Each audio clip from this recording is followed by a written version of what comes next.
শ্রী শ্রী নিম্বার্ক কথা তৃতীয় পর্ব।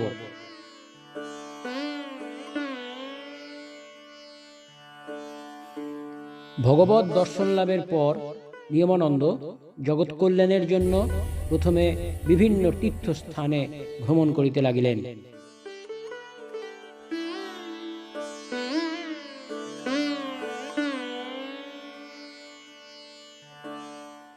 তীর্থাদি ভ্রমণের শুভারম্ভ করিয়াছিলেন দেবভূমি হিমালয়ের বিভিন্ন মন্দির দর্শনের মাধ্যমে।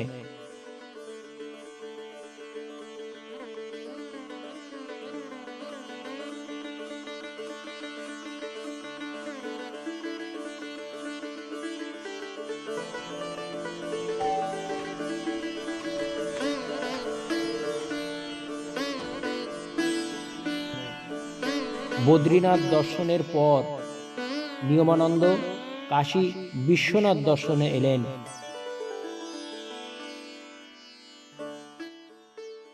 শ্রী নিয়মানন্দ মা নর্মদার দিব্য দর্শন লাভ করিয়া পবিত্র জলরাশিতে অবগাহন করিলেন। ইহার পর নিয়মানন্দ দাক্ষিণাত্যের বিভিন্ন মন্দির দর্শন করিতে লাগিলেন।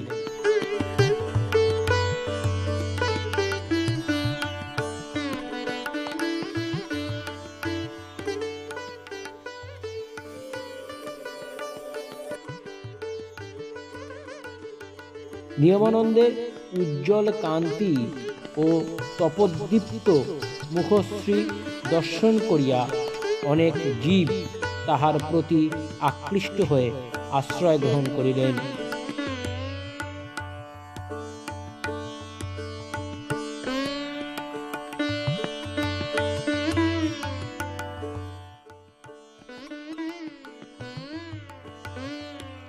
তীর্থ ভ্রমণকালে একদা তিনি পদ্মনাভপুরীতে পৌঁছালেন।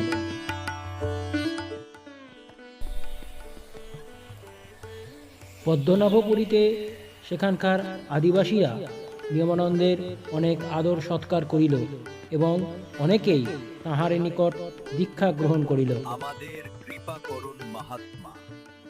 ভক্তগণ প্রায়শই একত্র হইয়া সমবেত স্তোত্রপাঠ করিয়া থাকেন।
নিয়মানন্দের নিকট ভক্ত সমাগম দেখিয়া একাধিক ক্ষমতাসীন সৈন্যদল তাহার বিরুদ্ধাচারণ করিতে লাগিল। আপনি কে? কেন দিনের পর দিন এখানে জমায়েত হচ্ছে? এনার কাছে এত ভক্ত আসছে কেন? আমরা এই সাধুর ওপর নজর রাখছি।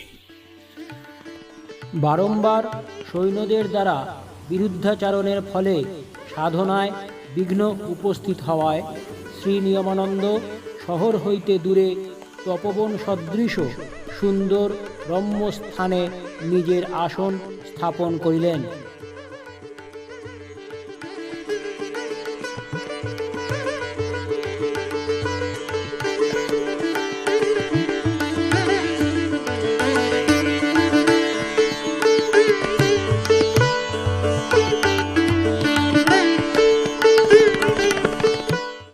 একদিন সেই তপবনে শ্রী নিয়মানন্দ একটি যজ্ঞডুম্বুর গাছের নিচে একান্তে বসে গভীর আরাধনায় নিমগ্ন ছিলেন।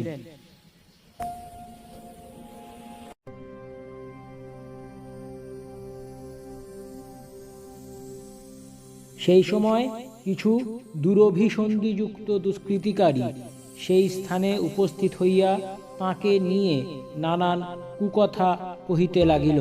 এই সাধু কোথা থেকে এলো? পাদ্মনাভপুরে শুনেছিলাম এই সাধু ওখান থেকে এখানে চলে এসেছে। এই স্বামীজি সারাদিন গাছের নিচে চোখ বুজে বসে থাকে।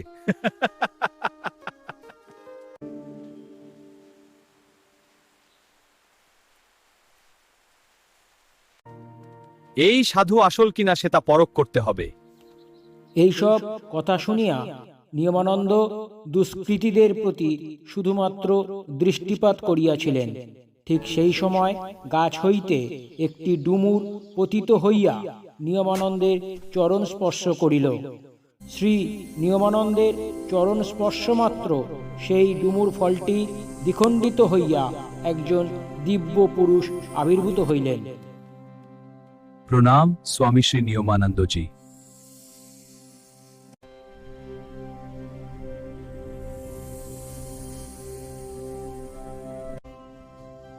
হে বৎস, যে ফলের অন্তর হইতে তুমি প্রকট হইলে তার নাম উডুম্বর। আজ হইতে তুমি ঔদুম্বরাচার্য নামে বিশ্বে প্রসিদ্ধ হইবে। হে ধর্মপিতা, আমার ভক্তিপূর্ণ প্রণাম গ্রহণ করুন। তোমার সকল প্রকার কল্যাণ সাধিত হোক পুত্র। জগৎ কল্যাণে তুমি ব্রতী হও বৎস। এই অলৌকিক ঘটনা দর্শন করিয়াও দুষ্কৃতীরা নিজেদের খারাপ অভিসন্ধি থেকে বিরত হইল না। এসব কেরামতি দেখে আমাদের বোকা বানানো যাবে না। আমরা যে কাজ করব বলে একত্র হয়েছি, চলো সেটাই আগে করি। দুষ্কৃতীরা ধ্যানাসনে উপবিষ্ট শ্রী নিয়মানন্দের চারিদিকে কাঠ সাজাইয়া আগুন ধরাইয়া দিল। নিমেষের মধ্যে দাউ দাউ করিয়া অগ্নি প্রজ্বলিত হইয়া উঠিল এবং ধ্যানস্থ নিয়মানন্দকে সম্পূর্ণরূপে ঢাকিয়া দিল। দুষ্কৃতীদের আশা সফল হইয়াছে বলিয়া তাহারা আনন্দের সহিত দৃশ্য অবলোকন করিতে লাগিল। কিন্তু অগ্নি নির্বাপিত হইলে আগুনের মধ্যে থেকে উজ্জ্বল কান্তি নিয়মানন্দকে জীবিত দর্শন করিয়া দুষ্কৃতীরা আশ্চর্যান্বিত হইল।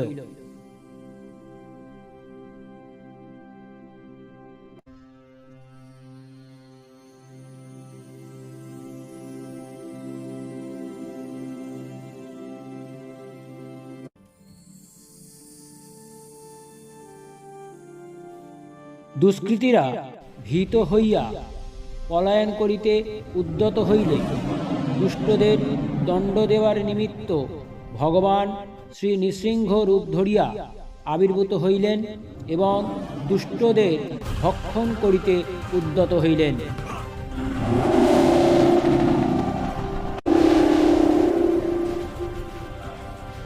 তখন দুষ্ট লোকেরা প্রাণের ভয়ে শ্রী নিয়মানন্দজির চরণে পতিত হইয়া স্বামীজি, ক্ষমা স্বামীজি, যাচনা আমরা করিতে অন্যায় লাগিল। করেছি, আমাদের ক্ষমা করুন।